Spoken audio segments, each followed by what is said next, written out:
Hi, welcome back to Filipino Time. It's been a few months, but we're here to present you the Japan special wrap-up. Today, Francis and I will talk about a few things that we learned, maybe give a few tips, and let you know about our favorite watches and maybe shops that we saw along the way. So we apologize for filming this a little bit late. Just some stuff got in the way, but we hope that this little guide can still serve as a friendly, helpful resource for you guys out there. Should you want to do some watch shopping in Japan, and based on our experience, we think you should want to. Oh, it was a lot of fun. So let's start off with, getting around. Very, very important when you plan out your trip to Japan. For any trip really, whether it's a watch trip or not. I did a little bit of research. There are over 120 different train lines and 282, I believe, subway stations, not including the above ground and the bus terminals. So it's a must to map out your route before you even set foot on Japanese soil. Definitely, and it is very tourist friendly. The Japanese are very friendly people, but let's face it, English is not their first language, so you want to be prepared with how you're going to get around because it might not be that easy to ask for directions. Not only that, we realized even if you do plan ahead on Google Maps or something like that, a lot of the stores don't have proper English translations, or in some cases, the English translations don't necessarily match the storefront to, for example, whatever the listing is on Google Maps. So in some cases, it's actually good to get the Japanese name, maybe write it down, get a screenshot, and show someone, and maybe they can help you out that way. And of course, when worst comes to worst, Google Maps is your friend, and as helpful as it can be, Google Translate can help you as well. We had our fair share of Google Translate mishaps and adventures. Well, yeah, even something as simple as ordering a meal, Google Translate, I should say, does help. Also, don't forget to pick up a Pasmo card as soon as you arrive. Those things are really great in terms of having to skip lines of buying tickets every single time you're at the station, and they can be used to buy stuff in 7-Eleven or the corner stores here and there as well. So very, very useful thing to have. So if you saw the previous 3 videos on our Japan trip, you'll know that we went to a lot of different places. So today we'd like to talk about some of those places, where we recommend going, and what you can see in some of those places. So picking a place where to go first really is up to what you're looking for in terms of watch experience. And the first place that we would recommend is specifically for people who are looking for vintage watches, and that would be Nakano. Now, obviously, in Nakano, Jack Road is the big name, but really, as soon as you step out of the train station and onto the main square, or shopping area, I should say, there are literally dozens of different stores, big and small, that do anything from vintage, Rolex, Swiss, Japanese, odd brands. There's a couple of stores that specialize in parts, and so if you're looking for things that are uniquely vintage and want a massive, massive selection, Nakano is probably the place for you. Moving on from Nakano, if you saw my part of the videos, I quite enjoy Shinjuku, mostly for Komehyo. So if Jack Road is a place to go to in Nakano, Komehyo is definitely the place to go to in Shinjuku.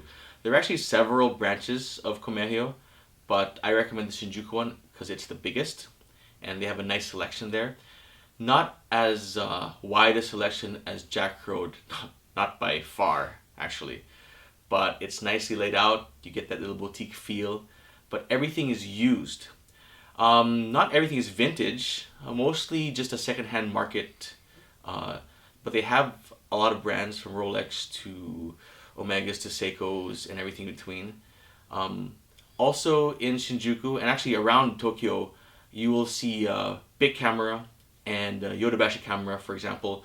I did not get to go inside Yodobashi, but I spent quite a lot of time in Big Camera for watches and for other things. They do sell a lot of new and used watches. So they have used Rolexes, but they also have brand new Seikos and Grand Seikos, for example. So those are the places to check out in Shinjuku. Now, if you're looking for the AD experience, high end, brand new, well, then the best place to go is Ginza.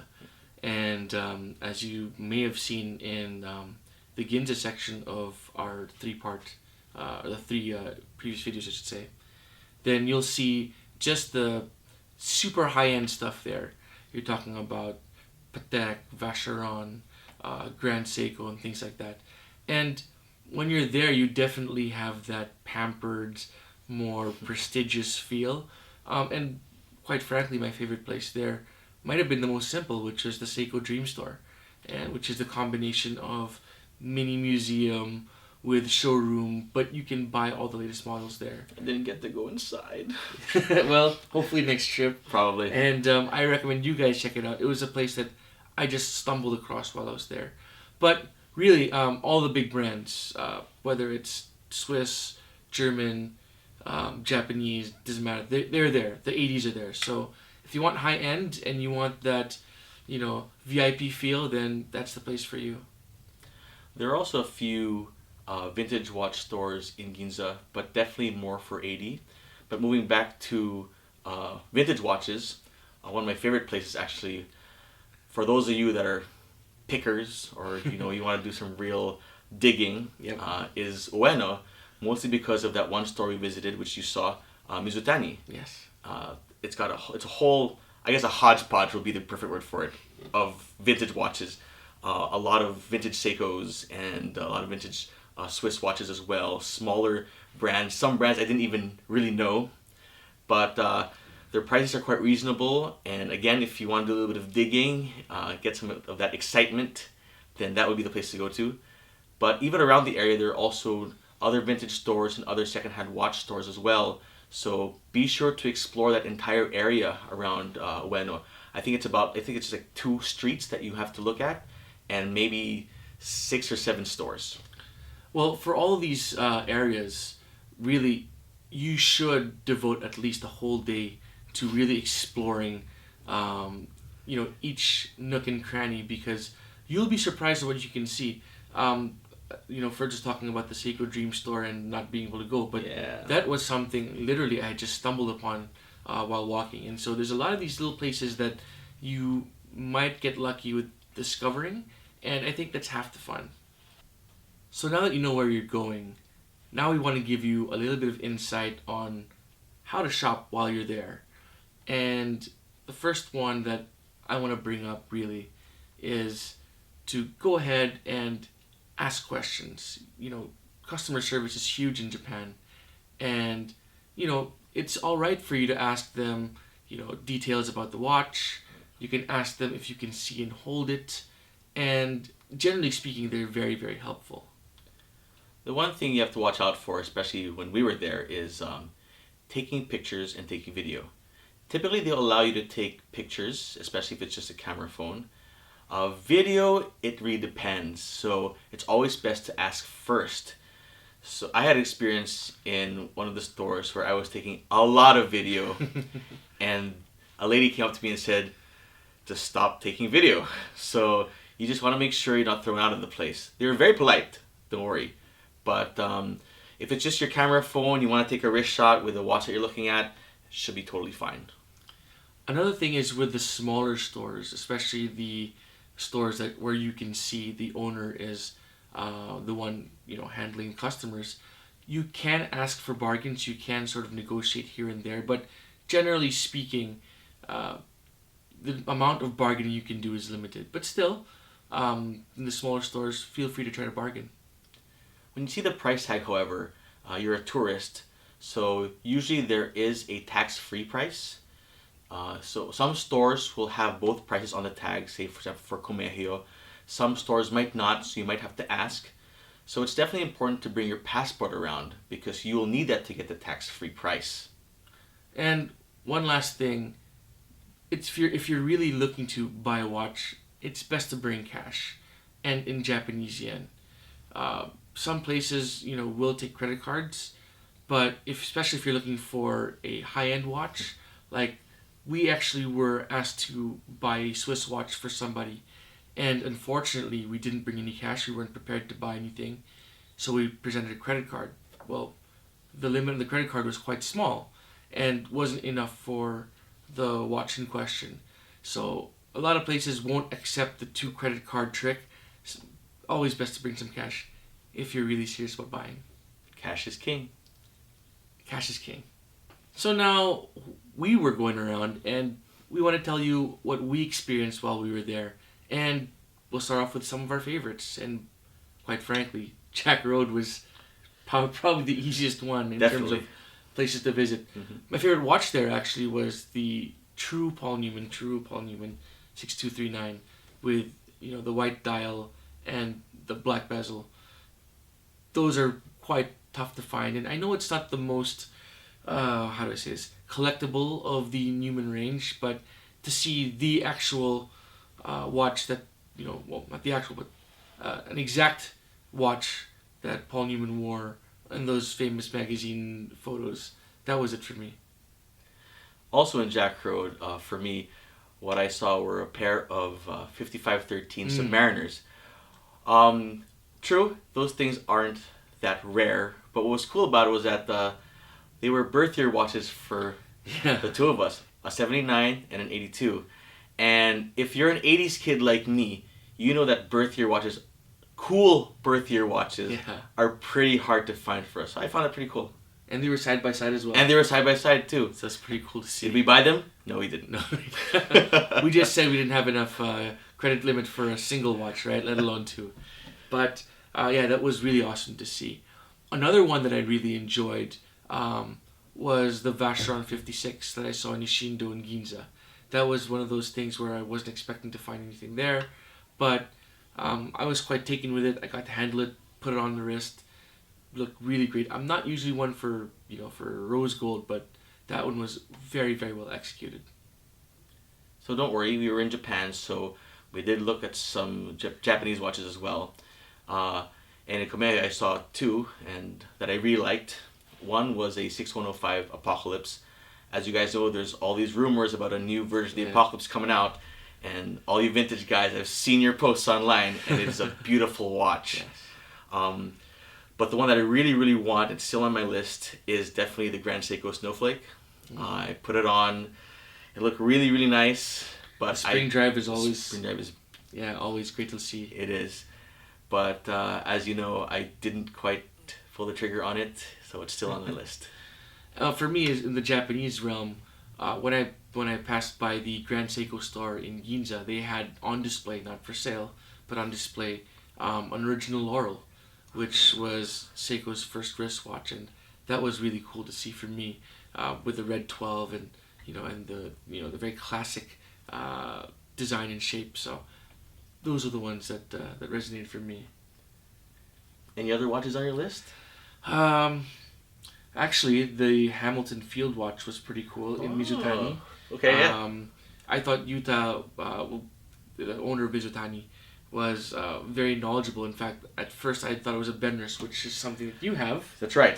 And it looked very similar. As you know, these military watches from the 50s, 60s, and 70s, they tend to look exactly the same by design, right. Despite being from different manufacturers. And as soon as it said Benris, Yuta said no, Hamilton. And as soon as we checked it, sure enough, there was a Hamilton, and that was pretty cool to see.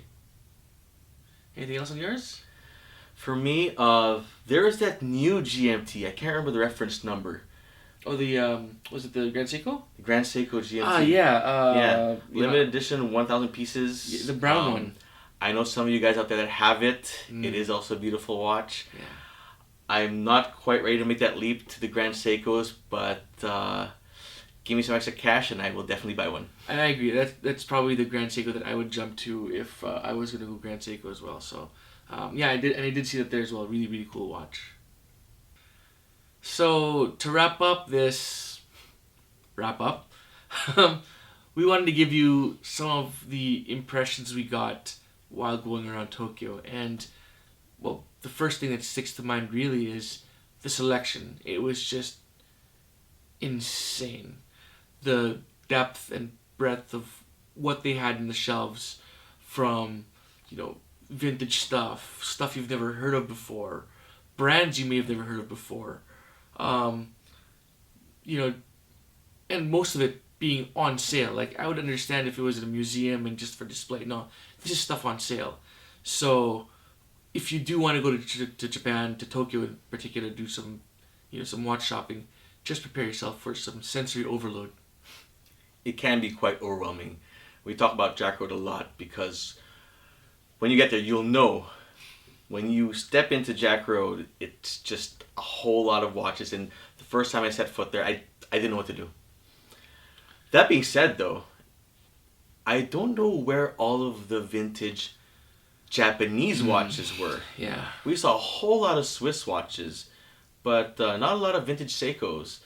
Even in Mizutani Ueno, which had a decent selection of vintage Seikos, it was only maybe one glass cabinet or glass case out of maybe 5 or 6, the other 5 being Swiss watches. So if any of you know where to find those vintage Seikos in Tokyo, please let us know. We need to know. Maybe we're just going to the wrong places, but like we discussed earlier, we did some research prior to going, and we had expected that these multi-brand vintage stores would have, Seiko, Citizen, Alba, even vintage G-Shock, and sadly we really couldn't find too many. So that was a big shame. And another big shame, I should say, well, maybe not a shame per se, but just be prepared, because when you go there, you may have this idea that you're going to go there and find some huge bargains. Mm-hmm. And the reality is that Japan in general prices watches higher than the Philippines. In fact, as a general rule, buying watches here in the Philippines, new and used, generally speaking, is cheaper than other places in Asia. Hong Kong, Singapore, and yes, even Japan. So just be prepared that when you go there, you might not find the deal you're looking for, but you will probably find the watch you're looking for. There are also some different nuances as well with the pricing. So smaller watches may be priced higher than larger watches, for example, for the Japanese. One of the things that struck me actually in the previous trip is that for the Daytonas, as you know, that we're big Daytona guys, at least 2 of us are, well, 3 of us are. Yes. And the 116-520 was actually more expensive than the 11600-6500 LNs, so that was quite surprising to me. But when you're in Japan, even if the price may not be cheap, the price is usually fair. Yeah. But more than anything is that you can really have confidence and trust that they will sell you a genuine watch with genuine parts. The Japanese are very, very big on those things, so it's not like running around some other Asian countries where you're worried that, did they slip a different bezel insert into this GMT, or is there a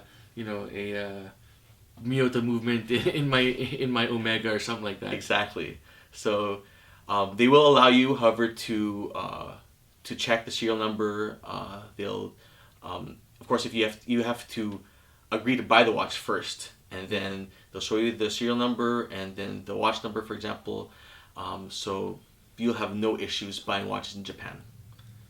So, as an entirety, as an experience, we highly recommend traveling to Tokyo to do your watch shopping.